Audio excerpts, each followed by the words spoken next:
English translation, 670th contact. Part 3, Wednesday, the 11th of January, 2017, 14:57 hours. I also see it that way. But I would like to say something again regarding the new U.S. president and also regarding Switzerland, if you agree. Nothing stands in the way of your request. Thanks. Because I am interested, because you have not said anything in that regard, if you have possibly done any foresight with regard to Trump. Yes, that was in my personal interest, but I do not want to talk about that officially. But I just want to say that he will also make his mistakes, as is the case everywhere in earthly government policy, because on the one hand it is completely illogical, and on the other hand, it is very often simply arbitrary. So Trump will first of all issue decrees in a wild manner, some of which will also quickly be challenged and restricted in individual courts. But he will not easily give in and will stubbornly pursue his line, which unfortunately will not always be straight but very bent and twisted. In any further way, I will not comment on that now. If I understand you correctly, your words mean that one should now just wait and see what will transpire. That is my opinion, and unfortunately, not everything will be all sunshine through Trump either, as you sometimes say, because he is already allowing himself to be influenced in an advisory way. And he will also be advocated for certain factors by certain rulers of other states who will act agitatively on him and know how to convince him according to their standards. It's a pity, really, because this means that it's already certain that Trump will have to backtrack on certain ideas and promises that he has made in terms of realizing them. That's actually how it is going to be. Which was actually to be expected. But let me ask you a question about democracy and the republic.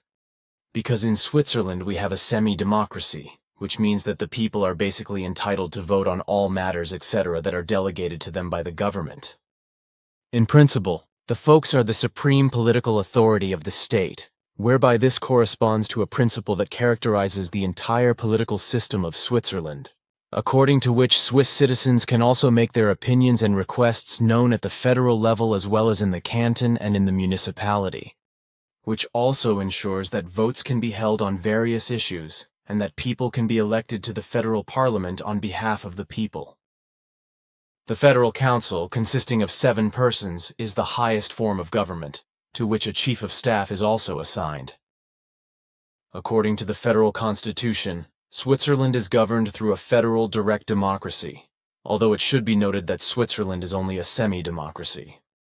And this is because, on the one hand, the federal councillors are not elected by the people, since the electoral body is the United Federal Assembly, that is to say the 200 national councillors and the 46 councillors of the states. This, however, does not correspond to a full democracy, but only to a half democracy. For this reason, Switzerland has only a half democracy. But this is much more than is the case in other states around the world, because on the earth as a whole there are no comparable principles of government to those in Switzerland. In principle, any Swiss citizen with the right to vote can be elected to the Federal Council. However, prior candidacy is not required, nor is membership in Parliament, or as a member of the National Council or Council of States. And in Swiss politics, there is a principle of concordance that includes as many important political currents as possible in the decision-making process. This Swiss mathematical democracy of concordance manifests itself in the fact that federal council seats are basically allocated and represented according to the strength of the parties in parliament, which ensures that all major parties are included in government. This is in contrast to all other forms of government on earth, which have no democracy at all, although they claim to have democratic features or indirect democracy. Because, for example, the people can elect a supreme government. But this is the end of the democratic aspect, because those in power decide everything on their own, over the heads of the people. But where the people do not decide extensively for themselves, there is no democracy at all, because only the people's extensive ability to choose with regard to electoral guidelines in every respect means democratic action and the cultivation of democracy. But where the people are only allowed to elect the top and upper rulers, there is no democracy at all. And since in Switzerland the people can indeed vote extensively on all electoral facts and thereby make their will known, but the election of the Federal Council is excluded from this, because it is elected by the United Federal Assembly. There is consequently only a semi-democracy in Switzerland.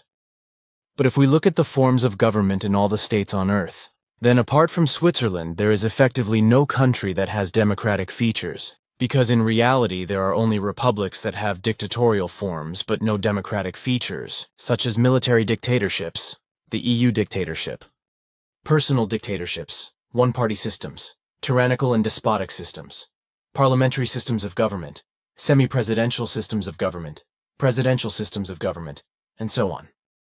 Presidential republics, systems of parliamentary executive power, Soviet republics, directorial systems, proletariat dictatorships, parliamentary monarchies, constitutional monarchies, and absolute monarchies. In Switzerland, the people have the highest political power. According to the federal constitution, the voting population, or all adults with Swiss citizenship who make up about 60% of the resident population, is the sovereign or the highest political power or authority. The people also elect the parliament at communal, cantonal, and national level, so they can also vote on laws proposed by parliamentarians, and the people can also launch popular initiatives to introduce new laws, amend existing ones, or propose any projects, etc. But as far as indirect democracy is concerned, as well as direct democracy, which in Switzerland is really a semi-democracy, the difference between them is as follows. Effective democracy Greek, demos equals sign people, and kratia equals sign rule. Literally translated rule of the people means that not a single ruling person or a few rulers can decide on everything, but that only the people together can decide on everything electorally, and that they alone may decide on the rules by which they want to live. So the difference between indirect and direct or semi-democracy is how all decisions come about. Thus, in indirect democracy, which is in reality a form of dictatorship, it is not the people who decide directly, but only the representatives they have elected as government. The people are therefore only indirectly involved in the decisions and actions of those in power because they elected those in power. But in reality they are not involved at all, and are also not entitled to intervene. Indirect or half democracy, as is the case in Switzerland, the people effectively decide directly, for example through referendums, petitions for referendums, or citizens' petitions. Although the election of the Federal Council falls outside the electoral competence of the people, whereby direct democracy becomes effective half democracy.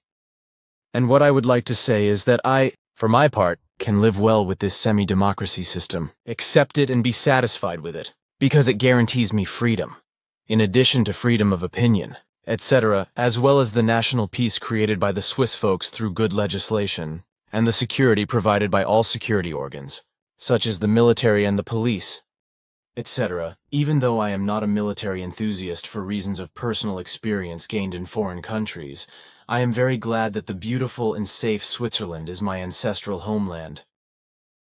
And that is my truth, as I see it, experience it, understand it, and can comprehend it in every respect. And what I want to say is that, with everything, the fact is that there is nothing real on earth that would be reality and truth, and as good as Switzerland as a neutral, independent, free and peaceful state that can keep itself free from the EU dictatorship and remain independent despite the dirty efforts of the homeland and country traitors, which will hopefully remain so in the future. Reality and truth can only ever be that which is demonstrably tangible and which can be grasped, proven and demonstrated as reality by reason and reason, even if it will only occur and happen in the distant future, as is the case with prophecies and predictions. Genuine prophecies and predictions refer in this way, like all really existing and tangible material, liquid, gaseous, and vibrating things like energies and vibrations, to the absolute real reality and its incontrovertible and all-time constant real truth. But what is not tangible and not demonstrable in any of these values has no existence at all, such as pure forms of belief of all kinds, whereby in this connection the religious believing in particular must be addressed, which contradicts every reality and truth in such a way as other morbid imaginings, illusions, lies, follies, unreality, distortions, falsifications, old wives' tales, and fictions. This must be understood when prophecies and predictions are considered, to which it is also to be explained that prophecies and predictions have two fundamentally different meanings. And in order to find and understand the effective truth, the human being is only capable of doing so when he is able to consider and reflect on a fact in a completely neutral way, and thus to fathom it within himself in a completely logical way. This, however, is precisely the point that the stupid are unable to understand and comprehend, precisely because, as you said, they still lack the necessary intelligence, or it is on the wane in them. And this is usually also the case with fanatical or ignorant faith. What you have explained is correct, and what you have referred to, that you will ask about the conversations from your time with Svath, that was intended in my father's time, which is why he also recorded every single word in his annals. But he told you that. And if you do not want to call up certain predictions and do not want to publish them, then I can understand that and also approve of it. But what I would like to say briefly with regard to intelligence is that it defines that which embodies the cognitive possibilities of human beings and the consciousness abilities associated with them in their potential and dynamic meaning. A lack of intelligence or an intelligence deficiency therefore means that the cognitive possibilities and possibilities of consciousness are impaired and deficient, but also that the development of intelligence has stopped, and that there is an incomplete development of the cognitive and consciousness abilities. A reduction in intelligence corresponds to a manifest decline in cognitive possibilities and consciousness, which is also associated with a particular impairment of skills that should contribute to the level of intelligence, such as cognition and language, as well as motor and social skills. I know that, because the cognitive or mental work is of enormous importance for the development and maintenance as well as the further education of intelligence. But now I would like to talk about something else, because it seems important to me that you explain something about vitamins again, because questions keep coming up that I have to answer. So if you can briefly say something about it again, please. I would like to do that. The following is to be said about the explanation of vitamins according to Earth humans. For Earth humans, as well as for all human beings in general, vitamins are vital, but the human organism cannot produce them itself. Consequently, they must be ingested with food. Vitamins are very important for the metabolism, and indeed for almost all bodily processes, even if they do not supply energy. In principle, all vitamins are named after their own names, although these are usually abbreviated with letters. A total of 13 vitamins are named on Earth, but these do not represent the full extent. For there are several more which, however, are not yet known to earthly medicine, which is why, according to our directives, I am also not allowed to name them.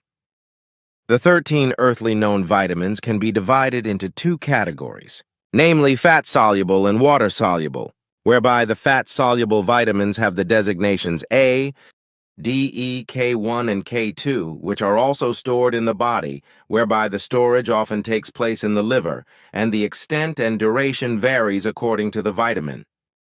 Vitamin B6, for example, can be stored for up to 12 months, while vitamin C is quickly processed and absorbed by the body and consequently stored for only 2 to 6 weeks, although excess vitamin C is usually flushed out through the urine.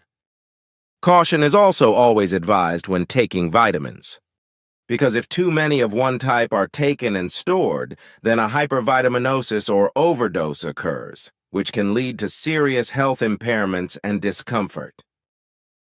A vitamin deficiency, on the other hand, also leads to health impairments and damage, which can even be life-threatening. With regard to the daily vitamin requirement of Earth humans as well as exohumans and all higher and higher, life forms in general, it must be said that this is absolutely not constant and varies individually with each living being. If we consider only the Earth human being, like the human being in general and his entire constitution, or the sum of his physical and psychological dispositions, or the totality of his enduring genetically imparted characteristics, then various factors play a major role in relation to the need for vitamins. If factors such as work overload, illness, mobbing, pregnancy, or stress of all kinds occur, the need for various vitamins increases sharply, up to twice the normal requirement, depending on the case, such as in relation to vitamin C, if the human being indulges in smoking, is a passive smoker, or is addicted to alcohol consumption. However, there is also an increased need for vitamins when stress in the form of noise, long-term use of medicines, as well as pollutants or radiation, and also toxic substances, such as chemically and artificially produced herbicides and pesticides, or also heavy metals, etc., and too much UV radiation affect the human organism and lead to health damage or even diseases. Diseases are not simply events that occur locally in a certain organ or tissue, but they are events that affect the entire organism of human beings in all areas. This means that not only the physical organism is affected, but also the consciousness and thus the thoughts and feelings, which also has an extremely negative effect on the psychological level. This means that if symptoms of illness occur in a limited area of the body, then the entire organ system of the human being will be affected. Disease symptoms of all kinds are therefore certain localized signs which indicate a disturbance in the whole organism. Consequently, such signs mean that a correspondingly comprehensive treatment must be carried out, and in logical consequence that the medication must address the whole organism. Consequently, not only the symptoms, because combating the symptoms, as in every other case apart from a disease, does not cure the disease. This means that the actual cause and thus the source of the disease must always be addressed and treated if a cure is to be effected. Because combating the symptoms is wrong and also useless, and can also bring new suffering. In any case, the prerequisite is always that first and foremost a self-healing of the body must be considered, because the body of every life form has biological self-healing programs. If this were not the case, then every living being would inevitably die when afflicted with a disease. Effectively, it is therefore the case that in the case of illness or injury, no medication or medical aid would have an effective and healing effect if the biological self-healing program inherent in the life form were not also involved in the medical treatment. So any medication would be completely nonsensical if the body's own self-healing program did not also help to bring about recovery. And this fact is irrevocably given in this way, whether the medical factor is given in the form of naturopathy and thus with natural remedies, or with artificial or chemical remedies of orthodox medicine. Now, as far as vitamins are concerned, their effectiveness in the body can be quickly lost, such as by daylight or artificial light or by too much heat. Strong light can also render the vitamins ineffective in the body, just as it can when the body is exposed to great heat or is attacked by fever. This also has a strong effect on the vitamin content of food, as a result of which its value can quickly diminish and become void, just as happens when food is boiled. What is still to be said is that this refers to the listing of the 13 vitamins, as they are called with earthly names and sequences. Water-soluble vitamins, common name, international name, vitamin B, 1-thiamine note, also anurine, vitamin B2, riboflavin note, also lactoflavin, old ref. Vitamin G, vitamin B3 niacin, nicotinic acid. Nicotinamide, vitamin B, 5-pantothenic acid, vitamin B, 6-pyridoxine, vitamin H note. Also vitamin B7 or B8, biotin folic acid note. Also vitamin B9 or B11, folic acid, vitamin B12. Cobalamin, vitamin C, ascorbic acid, fat-soluble vitamins. Common name, international name, vitamin A retinol, vitamin D calciferols, note also cholecalciferol, calciol. Vitamin E tocopherols, vitamin K phylloquinone, menaquinone note and menadione, all notes according to Wikipedia, of course. There would be a lot more to explain in various respects, but that would be too much for the general knowledge of Earth humans. Because in many cases, medical terms and explanations would have to be used, for the understanding of which the necessary knowledge would have to be given. Thanks, and what you have now explained should really be enough. I have no further questions today. Then I want to briefly bring up something that is purely of a private nature. After that, I have to go. Ghost ships, cavernsmen, mega waves, three sisters, white wall, epidemic, endemic and pandemic, prophecies and predictions. Prophecies 1. Prophecies have generally been used since time immemorial only as warnings and therefore in a negative way. The reason being that the human beings think about them and change everything evil and negative for the better, good and progressive. 2. Prophecies are based on inspirations, dreams, visions or calculations of probability and indicate future events and happenings that will result from certain behaviors, attitudes, speeches and deeds, etc.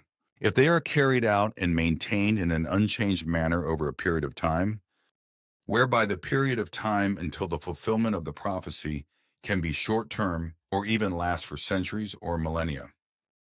3. If, however, all the factors of events, happenings and behaviors, attitudes, speeches and deeds, etc., which are addressed by prophecy are not retained, but are changed for the better and good, then it will not be fulfilled, because from the changes advantageous, successful, fruitful, progressive, and valuable result. Predictions are made through dreams of truth. Visions of truth. Through real foresight and wandering of future consciousness, or feeling of future consciousness, whereby the real future is seen as well as through leaps in time, or time journeys into the future. The future developments and future looks resulting from this are based on events that will effectively and irrevocably occur in the future, and which cannot possibly be changed. Ghost ships. Many puzzles about such ships are still unsolved today, and the myth about them is practically as old as seafaring itself. For centuries, the uncanny apparitions of ghost ships have been an integral part of old seafaring stories, but even today, sailors report to have observed ghostly ships drifting about. Nowadays, it is in many cases the case that sailor's yarn is suspected behind such stories, or that mirages or fatamorgans are held responsible for this phenomenon. But in some cases, there is no rational explanation. A fata morgana is an optical effect based on the Fermatian principle, an air reflection, which is created by deflecting the light at differently warm air layers. This is therefore a physical phenomenon, and not a visual deception of perception or optical illusion.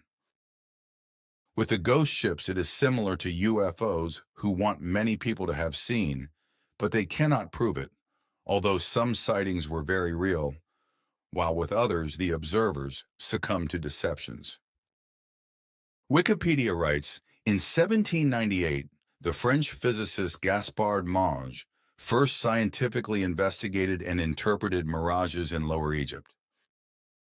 The best known is the legend of the Flying Dutchman, who, as a punishment for blasphemous cursing, has been wandering around the South Atlantic near the Cape of Good Hope since 1641. His ghost ship was always considered a messenger of bad luck. Those who met him were doomed to die. That's why sailors all over the world have always feared the appearance of ghost ships. 1. Ghost ships correspond to ships floating at sea without a leader, which have been abandoned by the crew or evacuated for any reason, have died in their entirety on ships, or have been washed off board by megawaves. 2. Ghost ships are also ships that are considered lost or sunk, but reappear under mysterious circumstances. 3. Ghost ships drift across the seas without a leader, but no trace of the crews can be found anymore. Cavernsmen. Rogue wave.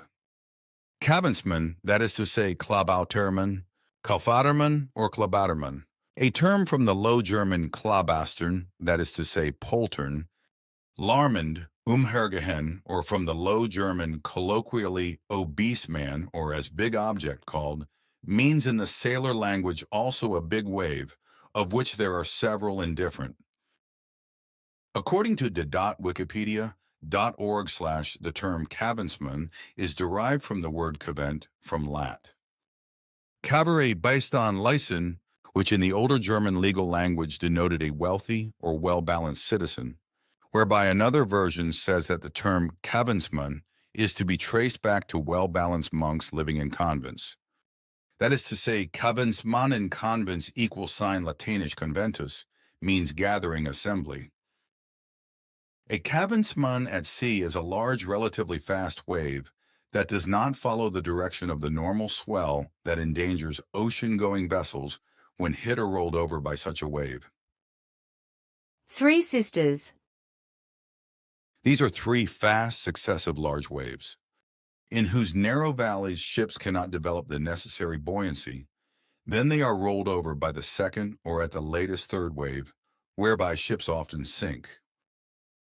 However, it is unclear at these large waves whether this phenomenon always consists of exactly 3 waves or whether variants with 2, 4, or 5 waves can occur. White wall.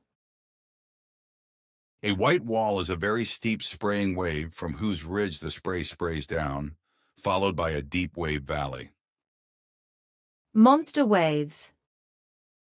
Monster waves can reach the height of a 10-story building and have been considered absolute death waves since seafaring existed, which actually occur in the middle of the ocean as steep waves up to 20, 30, and more meters high. In reality, such monster waves are often effective, and when one breaks over a ship, the deck is exposed to loads of over 100 tons per square meter. However, ocean-going ships are designed for waves with a maximum height of 15 meters and for loads of no more than 15 tons per square meter, which is why it leads to catastrophes when this natural phenomenon hits a ship. The shipping industry likes to hide the reasons for such accidents and often trivializes them in official reports as misfortunes caused by human error or material weaknesses. Epidemics and pandemics. Epidemics, pandemics, and endemic diseases are terms used to describe the frequent occurrence of different diseases and epidemics. The three terms are not always easy to distinguish because there is often a smooth transition between them. Epidemic.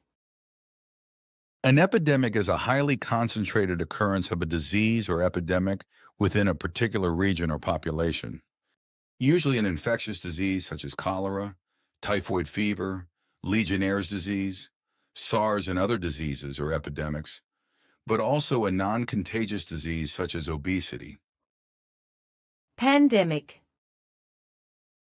The pandemic is similar to an epidemic, but it is not local or regional, but spreads across countries and continents, such as diseases such as influenza or epidemics such as AIDS.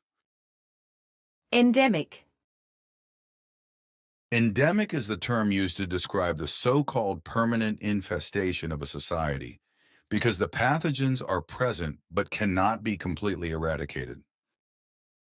This means that every person in a certain area is more or less equally likely to fall ill, as is typical, for example, in tropical countries with regard to malaria.